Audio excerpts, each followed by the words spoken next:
नदी किनारे बैठकर मोनिका गंदे कपड़ों को धो रही है। वहीं दूसरी तरफ दरवाजे पर दुल्हन के जोड़े में खड़ी है अनु। ये कैसे अनडेवलप्ड गांव में शादी कर दी पापा ने मेरी। तभी हाथों में पूजा की थाली लेकर गंगा अपनी बड़ी बहू को आवाज देती हुई कहती है, अरे बहू, अब तक तालाब में तेरे कपड़े धोने खत्म नहीं हुए क्या? देख, छोटी बहू आ चुकी है अपने ससुराल, अब तू भी जल्दी आ जा, गृह प्रवेश करवा। हाय दैया, देवरानी जी आ गई। मुझे तो लगा अभी थोड़ा वक्त लगेगा उन्हें गांव तक पहुंचने में। मोनिका भागी भागी तालाब से घर की तरफ आती है जहां गंगा अनु का गृह प्रवेश करवा रही। आओ बहू रानी, घर के अंदर आओ। गृह प्रवेश के बाद अगले दिन सुबह अनु गर्मी से परेशान होती हुई रसोई में खाना बना रही है। हाय राम, कितनी गर्मी पड़ रही है और अभी तो मुझे अपनी पहली रसोई का खाना भी बनाना है, पर यहाँ आसपास तो मुझे सब्जियाँ दिखाई ही नहीं दे रही। तभी वहाँ पर गंगा आती है। अरे बहू, मैं तो तुझे बताना ही भूल गई, रसोई की सब्जियाँ खत्म हो गई हैं और अब सब्जियाँ लाने के लिए तालाब के उस पार सब्जियों के खेत में जाना होगा। क्या खेत में जाना होगा सब्जियाँ लाने? कोई मॉल नहीं है आसपास सब्जियों का? तभी रसोई में आती शिखा ये सारी बातें सुनकर कहती है, नहीं छोटी भाभी, ये गांव है और यहाँ कोई मॉल नहीं है। यहाँ सब्जी लाने के लिए तालाब को पार करके सब्जियों के खेत में ही जाना पड़ता है। तालाब के उस पार हमारा सब्जियों का खेत है। अब अनु मोनिका के साथ तालाब के ऊपर बने लकड़ी के पुल के सहारे तालाब के उस पार जाती है जहाँ बहुत सारी सब्जियों की खेती होती है। ये देखो, ये रही तालाब के इस पार सब्जियों की खेती। चलो अब फटाफट कुछ हरी सब्जियों को तोड़ लो। अनु एक बहुत ही अमीर फैमिली से थी और इस तरह कड़ी धूप में सब्जियों को तोड़ते हुए अनु को बहुत गुस्सा आ रहा था। कुछ देर बाद मोनिका और अनु सब्जी को लेकर घर आती हैं जहां अनु का बदलता रूप देख गंगा कहती है, क्या हुआ बहू, गुस्से में लग रही हो? गुस्सा नहीं तो और क्या करूं? पहले दिन ही मुझे गवारों की तरह सब्जी लेने के लिए तालाब के उस पार भेज दिया। अरे आप लोगों का कोई स्टैंडर्ड है या नहीं? पर मेरा बहुत है। विशाल, मेरी बात कान खोल कर सुन लो, मैं इस घर में अब एक और पल नहीं रह सकती। अनु ये कैसी बातें कर रही हो तुम? मैं अपनी माँ को छोड़कर कहाँ जाऊंगा? मुझे कुछ नहीं पता। अगर तुम चाहती हो हमारी मैरिड लाइफ सक्सेसफुल रहे तो तुम्हें अपना ये गवार परिवार छोड़कर मेरे साथ चलना होगा। देवर जी, जिद मत करिए। अगर देवरानी जी कह रही है वो यहाँ पर नहीं रह पाएंगे तो ठीक है, आप उनको ले जाओ दूसरी जगह, यहाँ सब मैं देख लूंगी। हाँ मोनिका, अब तक संभाल रही थी, आगे भी संभाल लेगी। ले जा तू अनु को। सास की नजर में जेठानी को अच्छा बनता देख अनु को गुस्सा आया, पर वो कुछ नहीं बोली और अब गांव के बाहर बसे एक अच्छी छोटी जगह पर अनु अपने पति के साथ रहने लगती है। वहीं मोनिका हमेशा की तरह अपने पूरे परिवार की देखभाल अकेले ही कर रही थी। तभी एक दिन गांव की कुछ औरतें और मोनिका बैठकर तालाब में झूठे बर्तनों को धो रही थी। अभी तो ये झूठे बर्तन धो लिए, उसके बाद मुझे अपने परिवार वालों के गंदे कपड़े भी धोने हैं। हाँ सविता, मुझे भी धोने हैं कपड़े तो, पर पहले ये झूठे बर्तन धो लूं। तभी आंखों में चश्मा लगाकर कोकोनट वाटर पीती हुई अनु वहां से गुजरते हुए कहती है, छी, कितने ही अनहाइजीनिक लोग हैं ये। कैसे तालाब में झूठे बर्तन और गंदे कपड़े धो रहे हैं। अच्छा हुआ मैं अपने ससुराल वालों से दूर हूँ, नहीं तो मुझे भी ये गवार हरकतें करनी पड़ती। मोनिका, ये तुम्हारी देवरानी है ना? ये क्या बड़बड़ा रही है हमें देख के? वो कविता, अनु को तालाब का पानी इस्तेमाल करना पसंद नहीं है। बड़ी आई ऐश्वर्या राय बनने वाली, शक्ल तो देखो इसकी, खुद को कहीं की महारानी समझती है क्या? तालाब से बर्तन और कपड़े धोकर मोनिका घर में आती है। 2 दिन हो गए बहू, तालाब के उस पार सब्जियों के खेत में एक बूंद पानी नहीं गया है। जा अपनी ननद के साथ जाकर सब्जियों के खेत में पानी पटा दे, वरना सारी सब्जियां कड़ी धूप में गर्मी में सूख जाएंगी। मैं भी तैयार हूँ भाभी, तालाब के उस पार सब्जियों के खेत में जाने के लिए। अब मोनिका अपनी नंद के साथ तालाब से बाल्टी में पानी भर के पुल के रास्ते से सब्जी के खेतों में आती है और बाल्टी से पानी डालती है। कितनी गर्मी लग रही है भाभी, मुझसे नहीं होगा अभी। चलो अब घर चलते हैं। हाँ बस हो गया, चलो।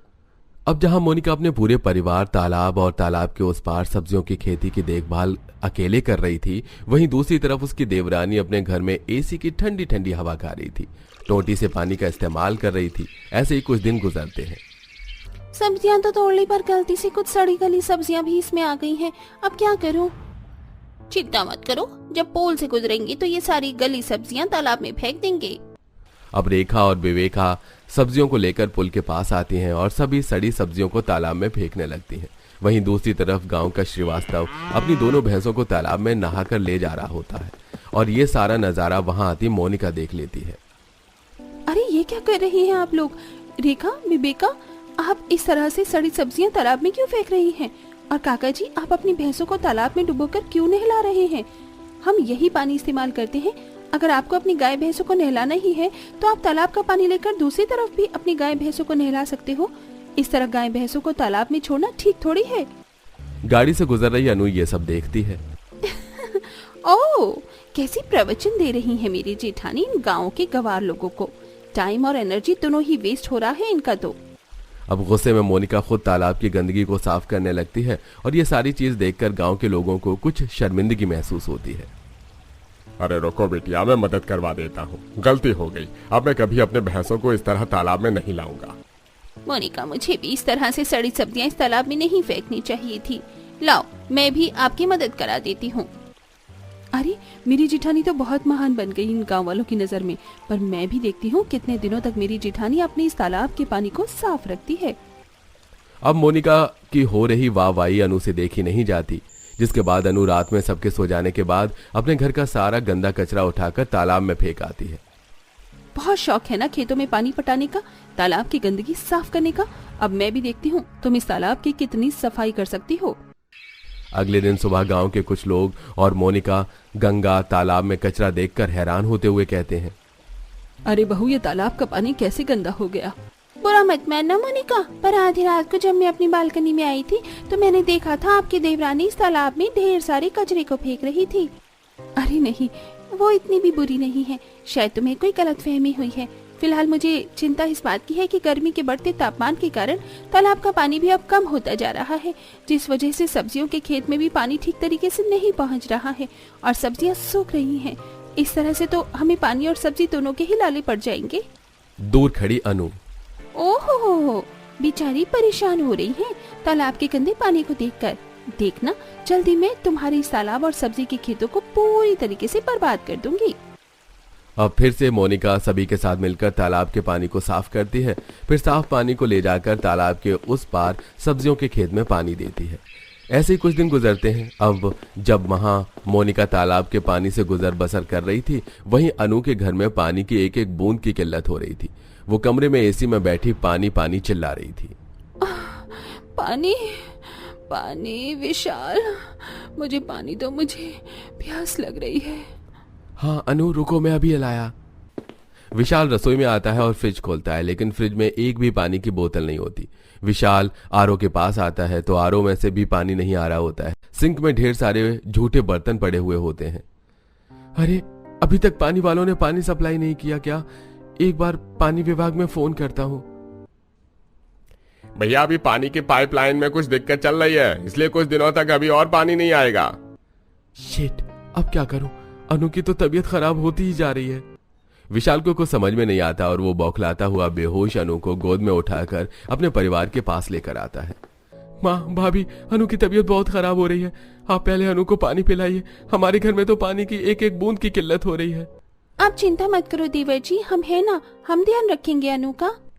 अब इसी तरह मोनिका घर में रखे तालाब के पानी को उबाल कर ठंडा करके पहले अनु को पिलाती है और फिर तालाब के उस पार उगी सब्जियों को तोड़ कर लाती है और उसकी खिचड़ी बनाकर अपनी बीमार देवरानी को खिलाती है। अच्छे से देखभाल करने पर अनु की तबीयत अब पहले से बेहतर हो गई थी। अब तुम्हारी तबीयत कैसी है? हाँ, अब मैं ठीक हूँ। अरे, तुम ठीक कैसे नहीं होती?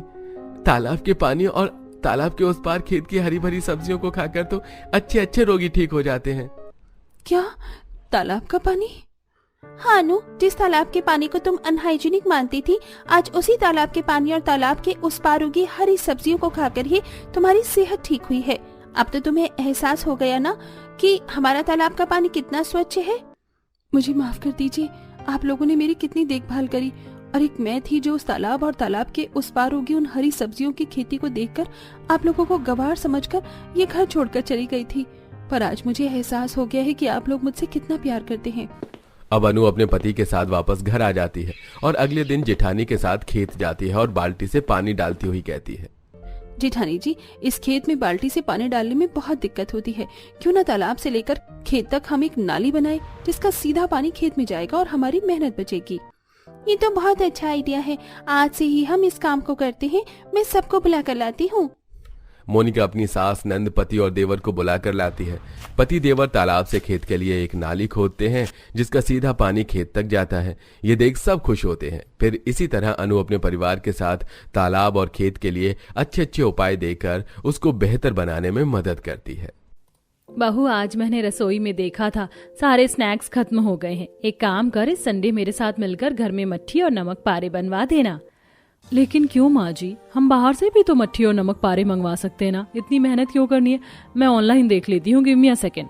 हमेशा फिजूल खर्चों के बारे में ही सोचती रहती है। हम घर में ही मट्ठी नमक पारे बनाएंगे। माँ जी, मैं बनवा तो देती, लेकिन आप तो जानती है कि मैंने अभी 2 दिन पहले ही नेल एक्सटेंशन करवाए हैं। अब मैं नेल एक्सटेंशन के साथ काम तो नहीं कर सकती ना। शालू काम चोरी दिखाते हुए जल्दी से अपने कमरे में चली जाती है, जिसे देख मनोरमा। भगवान बचाए ऐसी बहुओं से, जब देखो खर्चों पर खर्चा। कभी 2 पैसे बचाने के बारे में नहीं सोचती, कभी इसे नाखून लगवाने हैं, कभी बालों को रंगवाना है। घर का कुछ काम नहीं करती है। इससे अच्छा तो मैं कोई गांव की लड़की ले आती, कम से कम घर के काम तो करती। अनुज की तो मैं शहर की मॉडर्न बहू ले आई, लेकिन अपने मनोज की बहू मैं गाँव की लेकर आऊंगी। अपनी मॉडर्न बहू की काम चोरी और खर्चीलेपन की वजह से मनोरमा अपने छोटे बेटे मनोज के लिए गांव की लड़कियों के रिश्ते देखना शुरू करती है और जल्द ही गांव की रहने वाली शीतल नाम की लड़की से मनोज की शादी करवा देती है। शालू बहू, शीतल बहू को पूरा घर दिखा दो। 2 मिनट माँ जी। शीतल अपने पति मनोज से कहकर बाहर गाड़ी में 2 कच्चे आम की बोरियां मंगवाती है। इतने सारे कच्चे आम देख सभी लोग काफी हैरान होते हैं। अरे शीतल बहू, इतने सारे कच्चे आम कहाँ से लेकर आई तू? माँ जी, आप एक गांव की गवार लड़की से एक्सपेक्ट भी क्या कर सकती हैं? मुझे तो लगता है कि जिस तरह ये गांव में इन कच्चे आमों को बेचती होगी, इसी तरह भी शहर में भी इन्हें बेचेगी। भाभी, आप कुछ ज्यादा ही सोचती हैं। हम गांव में रहकर कच्चे आम थोड़ी ना बेचते थे। वो तो जब हमारी विदाई हो रही थी तो हमारी अम्मा ने हमें बोरी भरकर कच्चे आम दिए थे। गर्मी का मौसम है और अगर गर्मी के मौसम में कच्चे आम नहीं खाए तो फिर क्या ही खाया? शीतल का जवाब सुन शालू का मुंह बन जाता है। 2 से 3 दिन शादी की रस्मों में गुजर जाते हैं। आज शीतल की पहली रसोई की रस्म होती है, जिसमें शीतल तरह तरह के देसी और स्वादिष्ट पकवान बनाती है जो सभी को काफी ज्यादा पसंद आते हैं। सच कहूँ तो मुझे खुद को याद नहीं है कि मैंने इससे पहले इतना अच्छा खाना कब खाया था। शीतल बहू, तुमने तो मेरा दिल खुश कर दिया। मानना पड़ेगा मनोज, तू है तो बड़ा किस्मत वाला। अच्छा खाना बनाने वाली जो बीवी मिली है। भाभी, मेरे लिए भी मेरी पसंद का कुछ बना दिया करना। तारीफ तो ऐसे कर रहे हैं जैसे किसी मास्टर शेफ ने खाना बनाया है। रोज रोज मैं इन्हें इतना अलग अलग तरह का खाना बनाकर देती हूँ, कभी मेरी तो इतनी तारीफ करी नहीं। शालू मन ही मन शीतल से जल ही रही होती है कि तभी मनोरमा देखती है कि शीतल कुछ भी नहीं खा रही है। अरे शीतल बहू, खाना क्यों नहीं खा रही है? इतना अच्छा खाना बनाया है तूने। माँ जी, मुझे खाने के साथ आम का अचार खाने की आदत है और टेबल पर अचार नहीं है। मुझे पहले क्यों नहीं बताया? शालू बहू, जा किचन में नीचे वाली शेल्फ में आम के अचार की बरनी रखी है, ले आ। अब इस गंवार के लिए अचार लाना बाकी रह गया था मेरा। शालू किचन में जाती है और वहां से आम के अचार की बरनी लेकर आती है। शीतल जैसे ही आम के अचार को खाती है तो उसका मुंह बन जाता है। माँ जी, ये कैसा अचार बनाया आपने? कितना ज्यादा नमक है इसमें, बिल्कुल भी चटपटापन नहीं है। क्या मसाला डाला है आपने इस आम के अचार में? अरे बहू, अचार मैंने नहीं बनाया, ये तो मेरी मॉडर्न बहू ने बाहर से मंगवाया था। शहर में इस तरह का अचार मिलता है? कितने का है ये? शायद 800-900 रुपए का। ही राम, इतना घटिया अचार, वो भी इतना महंगा। हमारे शहर में तो इसी तरह का अचार मिलता है और हम सब यही अचार खाते हैं। अगर ये अचार पसंद नहीं आया तो खुद बना लो। जेठानी जी, आपने तो मेरे दिमाग की बत्ती जला दी। मैं गांव से इतने सारे कच्चे आम लेकर आई हूँ, तो क्यों ना मैं इनका आम का अचार बना दूं। शीतल अब अगले दिन ही छत पर ले जाकर उन सारे कच्चे आमों को अच्छे से धोकर पोंछ लेती है और दराती की मदद से आम को काटने लगती है, जिसे देख शालू। ये तुम क्या कर रही हो? घर में इतने सारे नाइफ हैं और तुम इस अजीब सी चीज से आम काट रही हो। इसे अजीब सी चीज नहीं, दरात कहते हैं। इससे ही आम काटते हैं अचार के लिए। अब शीतल धीरे धीरे करके एक बोरी के आम काट लेती है और एक बार धूप में सुखा देती है। अब अगले दिन किचन में सास के साथ मिलकर सामान देखने लगती है। माँ जी, कुछ मसाले रखे हैं और आम के अचार के लिए कुछ डब्बे भी हैं। इन्हीं को धोकर डाल दूंगी। इनमें अचार तेल भी है, 1 किलो और ले लेंगे।